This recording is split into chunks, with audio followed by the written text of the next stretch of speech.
ইসরায়েলের বিরুদ্ধে একজোট হতে শুরু করেছে ইরানের বন্ধুরা।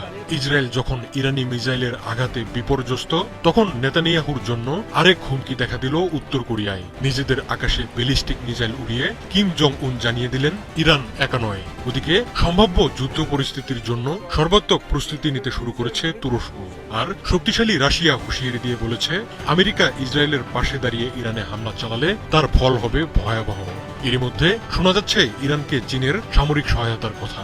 ওদিকে দক্ষিণ আমেরিকার দেশ ভেনেজুয়েলায় ইরানের পক্ষে রাস্তায় নেমে এসেছে সাধারণ মানুষ। ইরান ইসরায়েল সংঘাতে রক্তাক্ত হয়ে উঠেছে মধ্যপ্রাচ্য। প্রাণঘাতী এ সংঘাতের সূত্রপাত দখলদার ইসরায়েলের হাত ধরে। ইরান পরমাণু অস্ত্র তৈরির দ্বারপ্রান্তে, শুধু এমন সন্দেহের বসে ইরানে নজিরবিহীন হামলা করে বসে ইসরায়েল। কিন্তু আয়াতুল্লাহ খামেনির ইরান চুপ করে থাকার পাত্র নয়। শুরুর ধাক্কা সামলে ইসরায়েলের অযৌক্তিক হামলার কঠিন জবাব দিচ্ছে ইরান।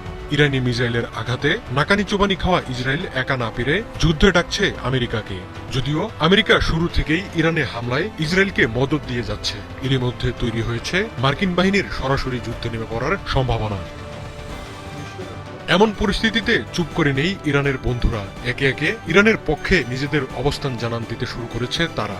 ইসরায়েলকে শান্তির বিরুদ্ধে ক্যান্সারের মতো সত্য হিসেবে বর্ণনা করেছে উত্তর কোরিয়া। দেশটির সর্বোচ্চ নেতা কিম জং উন এক সরকারি ভাষণে বলেছেন, যুদ্ধে ইরান একা নয়। উত্তর কোরিয়া মিত্রদের কঠিন সময়ে কখনো একা ফেলে দেয় না। ইরানের প্রতি পরোক্ষ সমর্থন জানিয়ে একাধিক মিসাইল ছুড়েছে দেশটি। রাজধানী পিয়ং ইয়ং এর কাছে সুমান এলাকা থেকে উত্তর পশ্চিম দিকে 10টিরও বেশি মিসাইল নিক্ষেপ করেছে উত্তর কোরিয়া।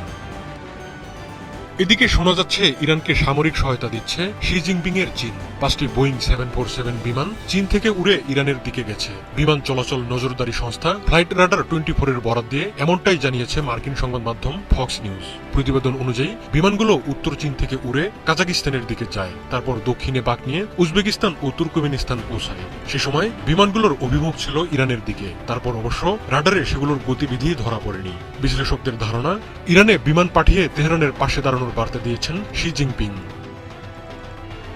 এদিকে আমেরিকা ইসরায়েলের পাশে দাঁড়াবে কিনা সেই জল্পনার মধ্যেই কড়া বার্তা দিয়েছে শক্তিধর রাশিয়া। ভ্লাদিমির পুতিনের দেশ স্পষ্ট জানিয়ে দিয়েছে, আমেরিকা ইসরায়েলের পক্ষে যুদ্ধে জড়ালে তার পরিণাম হবে ভয়ঙ্কর।